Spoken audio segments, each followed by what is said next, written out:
70,000 करोड़ रुपए के कर्जे में है। डीटीसी 11,000 करोड़ के कर्जे में चली गई। दिल्ली को 20 साल पीछे ले गए वो। इसमें कहा, मैं दावे के साथ कह रहा हूँ कि दिल्ली में 30% वाटर सप्लाई कम हुई है। नई कोई पाइपलाइन कहीं डली नहीं है, ना आप पानी अच्छा दे रहे हो। स्कूलों में जो कमरे बने हैं कि इनकी जो फंडिंग हुई है, ये सारी खालिस्तानी जो लोग बैठे हुए हैं उनसे 160 करोड़ रुपए चंदा आया है, जो कि इनका इलेक्शनों में लग रहा है। जो मेरी सरकार बनेगी तो मैं 20 अस्पताल बनाऊंगा।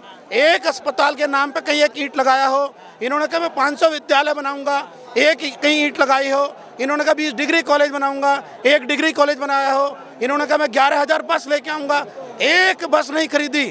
दिल्ली में जो 1,500 बसें ग्रीन वाली जो बसें चल रही हैं, बैटरी वाली बसें, वो देश के प्रधानमंत्री आदरणीय श्री नरेंद्र मोदी जी ने फेम योजना के अंदर 1,500 बसें दी हैं।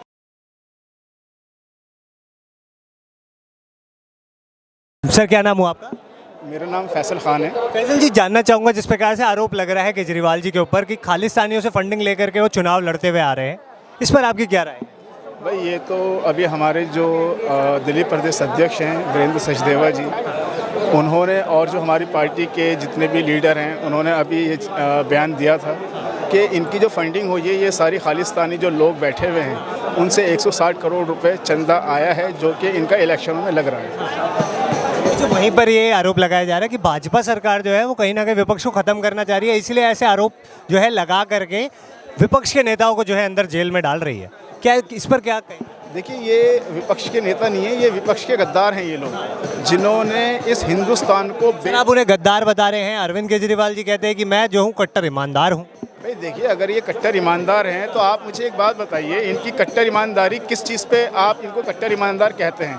भाई पहले आप देखिए, दिल्ली के अंदर डीटीसी बसें, ठीक है, डीटीसी बसें जो प्राइवेट इन्होंने ठेका दिया, वो पॉन्टी चड्डा, जो कि पूरी दिल्ली के अंदर शराब का माफिया, जिसने इनको एक बोतल के साथ एक बोतल फ्री दिया, और केजरीवाल सरकार ने 12% इनको प्रॉफिट दिया।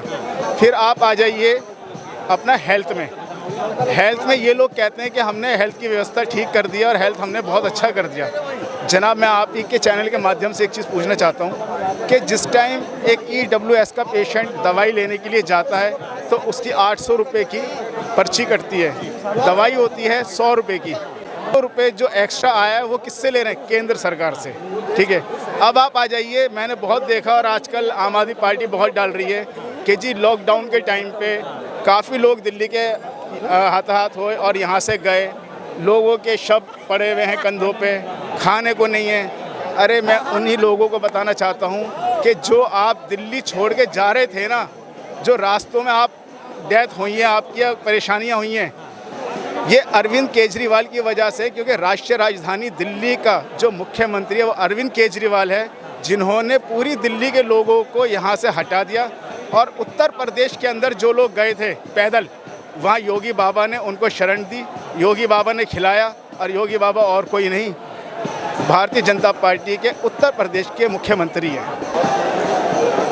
ये जो आज प्रदर्शन चल रहा है, भारतीय जनता पार्टी के नेता नहीं कह रहे इस बात को, ये आतंकवादी संगठन के प्रमुख पुन्नू ने कहा है कि मैंने 125 करोड़ रुपया अरविंद केजरीवाल को दिया है, ये वो कह रहा है। तो जांच का विषय तो बनता है, NIS की जांच करेगी, जिसने अपराध किया, जो आतंकवादियों से पैसा ले रहा है। तो ये बोल देते हैं कि भारतीय जनता पार्टी कहीं ना कहीं ऐसी जनता पार्टी का तो मतलब ही नहीं है इसमें कहीं। भारतीय जनता पार्टी का कहाँ से मतलब आ गया? जो आतंकवादी संगठन का प्रमुख है पुन्नू, ये उसने एक वीडियो जारी करके कहा कि 125 करोड़ रुपया उसने अरविंद केजरीवाल को दिया है। भारतीय जनता पार्टी का कोई मतलब ही नहीं बीच में। और जब वो कह रहा है कि दिया है, तो ये जांच का विषय है, NIS की जांच करे और राष्ट्रद्रोह का केस उन पर दर्ज होना चाहिए, उन पर केस चलना चाहिए। ये चीज़ें वो अरविंद केजरीवाल जो अन्ना हजारे के आंदोलन से कहते थे कि मैं भ्रष्टाचार खत्म करने आऊँ, वो आकंठ भ्रष्टाचार में डूब गए। उन अरविंद केजरीवाल ने अन्ना हजारे के आंदोलन से कहा था कि इस कुर्सी में कुछ गड़बड़ है। इस कुर्सी पर तो मदन लाल खुराना साहब भी रहे, साहब सिंह वर्मा साहब रहे, इस कुर्सी पर सुषमा स्वराज जी रही, शीला दीक्षित जी रही। गड़बड़ केवल तब हो गई जब केजरीवाल के अंदर है।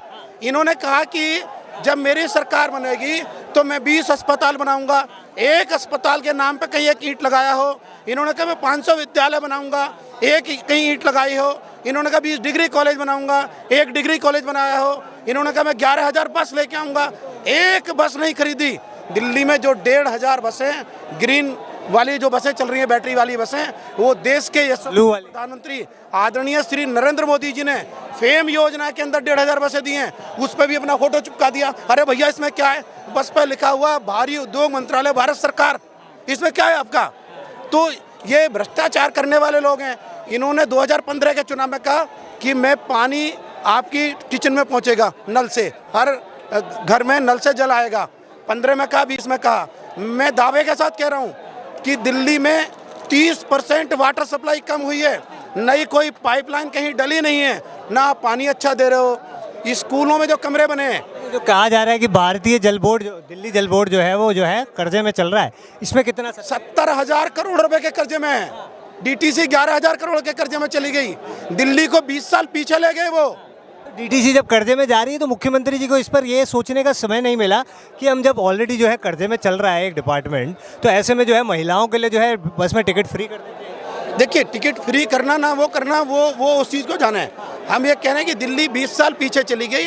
अरविंद केजरीवाल जी ने जो वादे वो करके आए थे कि भाई मैं ये चीज़ें करूँगा, वो तो सब कुछ किया नहीं उन्होंने। कह रहे हैं दिल्ली को लंदन पेरिस बना दिया। कहाँ लंदन पेरिस बन गया भाई?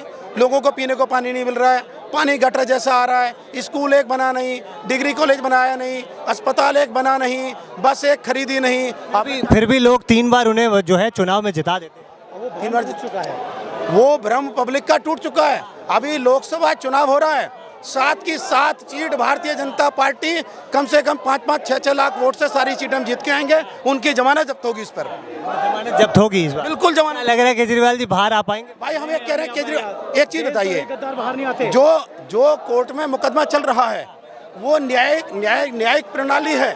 माननीय कोर्ट में आज मनीष सिसोदिया जो कितने दिनों के जाए हुए, फरवरी 2023 में मनीष सिसोदिया जेल गए, 10 बार से जमानत ज़्यादा उनकी रद्द हो गई। अरे भैया आप बेकसूर हो, आप भ्रष्टाचार नहीं किया तो बेकसूरी का सबूत क्यों नहीं दे रहे हो कोर्ट को? माननीय सर्वोच्च न्यायालय ने कहा, एक उनको डॉक्यूमेंट मिला जिसमें 338 करोड़ रुपए का ये हुआ। उन्होंने कभी इसका क्या करूं मैं? अरविंद केजरीवाल को जमानत क्यों नहीं मिल रहा है? हाँ? तो ये जो सब सारी चीज़ें कर रहे हैं, ये भ्रष्टाचार और लूट मचाई है। जो पैसा उन्होंने लूटा है वो दिल्ली के टैक्स पेयर का पैसा है, उनका अपना पैसा नहीं है। उन्होंने कहा कि मैं दिल्ली में जब मेरी सरकार बनेगी और मैं मुख्यमंत्री बनूंगा तो मुझे लाल बत्ती नहीं चाहिए। लाल बत्ती ली, 52 करोड़ रुपए का शीश महल बनाया और उस शीश महल में 8-8 लाख रुपए के पर्दे लगे, 1 करोड़ रुपए डिजाइन वाले को दिया, 6 करोड़ रुपए का कालीन बिछा, 3-3 करोड़ रुपए के डिजाइन उन्होंने दीवारों पर डिजाइन कराया, 4-4 लाख रुपए का शौचालय। ऐसा क्या करते हो यार शौचालय में जाकर के? लग रहा है भाई साहब शौचालय का क्या किया है? देखिए, कह रहे थे कि हम सड़कों पर शौचालय बनवाएंगे लेकिन अपने घरों में जो है शौचालय। मैं एक आम आदमी हूँ और मेरा दर्द मैं ही जानता हूँ। मुझे आम आदमी के नाम पे ठगा गया है और जैसा कि हम लोग जानते हैं इमोशनल लोग होते हैं, खासकर दिल्ली के दिल वाले होते हैं और हम जल्दी बहक जाते हैं। हम इस बहरूपिया के बहकावे में आगे 4 लाख रुपए का वोट क्या है ये? हम तो इस अचंभित है कि 4 लाख का कबोट, 8 लाख रुपए के पर्दे, क्या समझ में नहीं आ रहा है कि क्या इन्होंने किया है क्या नहीं किया। कह रहे भाजपा सरकार जो है झूठे आरोप लगा रही है कि इनसे बड़ा कोई इतना महंगा नहीं लिया। अरे सर, नौटंकी के अलावा इन्हें आता ही क्या है? केजरीवाल का मतलब नौटंकीबाज बहरूपिया। अभी आपने अब मैं तो कहता हूँ अभी तो ये इस केस में क्या NS से लगना चाहिए इनके पास। इन्होंने पन्नू से 140 अरब रुपया लिया है, पन्नू खुले में कह रहा है, वीडियो जारी किया है। ये तो देशद्रोही लोग हैं। कह रहे हैं कि डॉक्टरेट भी हो सकती है। अरे सर, डॉक्टर हो तो आप क्यों नहीं इन्होंने केस किया उसके पर? क्यों नहीं प्रेस कॉन्फ्रेंस की इन्होंने आज तक? बात बात में प्रेस कॉन्फ्रेंस करने वाले पन्नू के नाम पर क्यों चुप हैं?